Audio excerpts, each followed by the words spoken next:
The alarm on bed 14 changed pitch at 2:47 in the morning, and I was the only one in that ward awake enough to notice it happen. I'd been lying there 3 weeks by then, my left leg in a brace that made every position feel wrong, watching the ceiling tiles and listening to the ICU breathe, the soft suck of ventilators, the click of IV pumps, the hush of rubber soles on tile.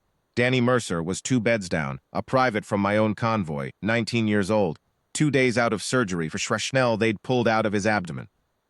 He kept a photo of his girlfriend taped to the rail of his bed, and the night before he'd shown it to me twice, like I might have forgotten the first time. He'd been doing fine, or so the day shift kept saying. Then his monitor's tone dropped half a step. Not louder, just wrong.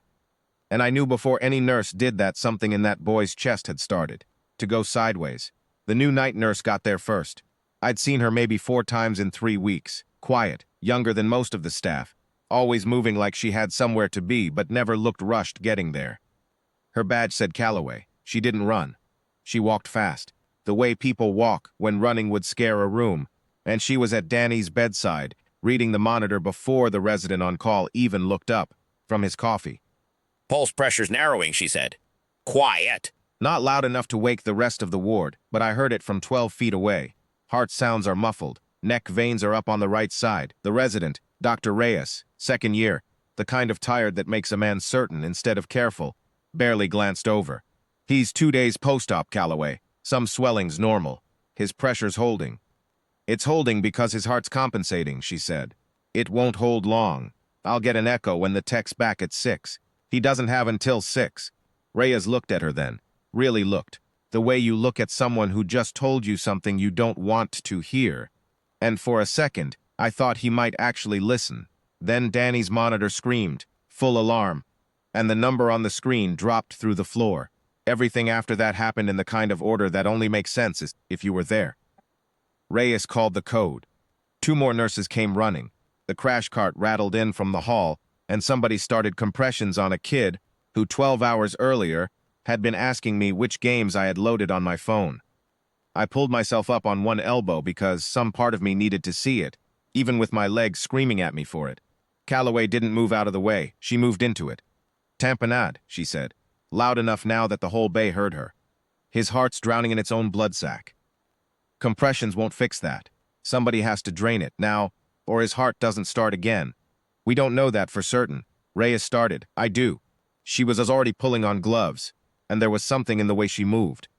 Not panic, not hesitation, just the specific stillness of someone who has done a thing before and knows exactly how it goes. 18-gauge spinal needle and a long syringe. "Now, I'll talk you through it if you want, doctor, but somebody has to do it in the next minute or it won't matter who." Reyes hesitated. Then he grabbed the needle off the cart himself and held it out to her. Not because he believed her, I think, but because there was nothing left to lose by it. She took it. I want to tell you it looked dramatic. It didn't. That's what I remember most. How quiet she was, how her hands didn't shake, how she found the spot just under Danny's ribs like she'd marked it there days ago, angled the needle toward his shoulder, and pushed it in with a kind of patience that made the whole frantic room go still around her. Like she was the only person in it who had time. I learned the rest of it later, in pieces. After Danny was out of that ICU and Calloway and I had gotten to be something like friends. None of it came from her all at once. She wasn't a woman who told stories about herself, but it came together, the way things do when you're paying attention to someone for the first time. She'd grown up the older of 2 sisters in a town smaller than the one Danny was from, and when she was 16, her little sister Mia was born with a heart that didn't work the way hearts are supposed to. Calloway had been 3 weeks out from an audition, violin, a full scholarship. The kind of letter that doesn't come twice for a kid from a town like that. When Mia went into heart failure for the first time, she didn't go to the audition. She went to the hospital instead, and she stayed there. Through that admission, and the next one, and the dozen after that, on and off for almost 4 years. The night nurses on Mia's floor got used to her sitting in the corner of the room with a textbook she wasn't assigned, and after a while they got used to teaching her things. How to read a monitor. How to spot the early signs before the alarms caught up to them. How to bag a kid who'd stopped breathing while you waited the longest 2 minutes of your life for help to arrive. They didn't have to teach me any of it, she told me once. and it was the only time I ever heard something close to pride in her voice. But I think they could tell I wasn't going anywhere, and a kid who wasn't going anywhere might as well be useful. There was one night, she said. Mia was 9, and her heart just stopped. No warning, no alarm yet. Nothing but a wrongness in her color that Calloway saw before any monitor caught it. She didn't wait for the call light.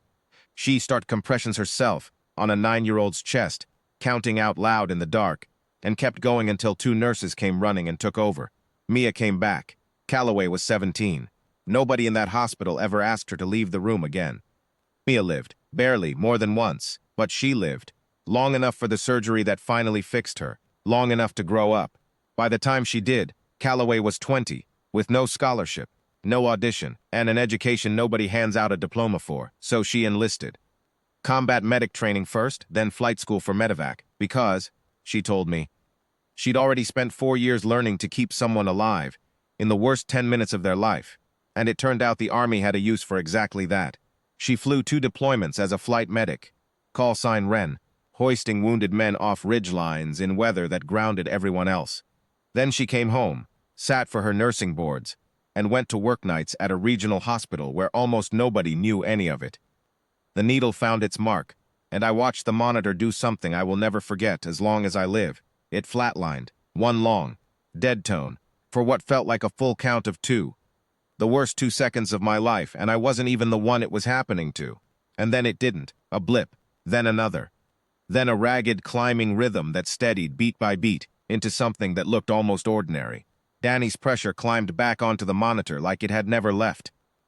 Nobody in that bay said anything for what felt like a full minute. Reyes stood there with his hands still half raised from where he'd been about to start compressions again, staring at the screen like it had lied to him and then told him the truth. The 2 other nurses just stopped moving. One of them had a hand pressed flat against her own chest. Calloway didn't say anything either. She kept her hand steady on the syringe, drawing off what needed to come out, watching Danny's face the way you'd watch a kid finally fall asleep after a long fever. Like the hardest part wasn't over, but the worst part was. It was Reyes who broke the silence, and to his credit, he didn't try to make it about himself. How did you know to do that? He stopped and tried again, quieter. Where did you learn that? Field training, she said. Just that. Like it was nothing at all. But her scrub collar had shifted while she worked. And underneath it, on a chain around her neck, I could see 2 dog tags and something small and silver pinned crooked to the lanyard beneath them. Wings, flight medic wings, the kind you don't get for filling out paperwork. The attending Dr. Whitfield walked in right then, paged late, arriving just in time to miss the whole thing. He took one look at the monitor, one look at the stunned room, and one look at Calloway's collar, and went very quiet. He'd done 2 tours himself years before medical school. I found out afterward that he recognized those wings before he recognized her face. You flew dust off, he said. It wasn't a question.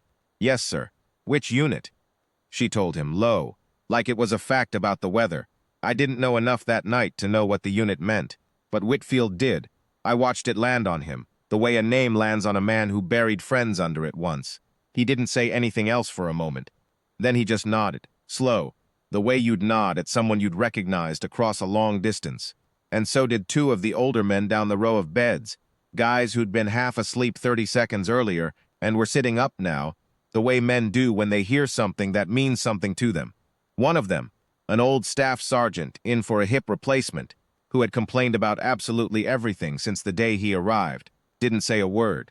He just lifted his hand off the blanket, slow, like it cost him something, and held it there, against his temple, steady, until Calloway looked over and saw it. She didn't make a thing of it.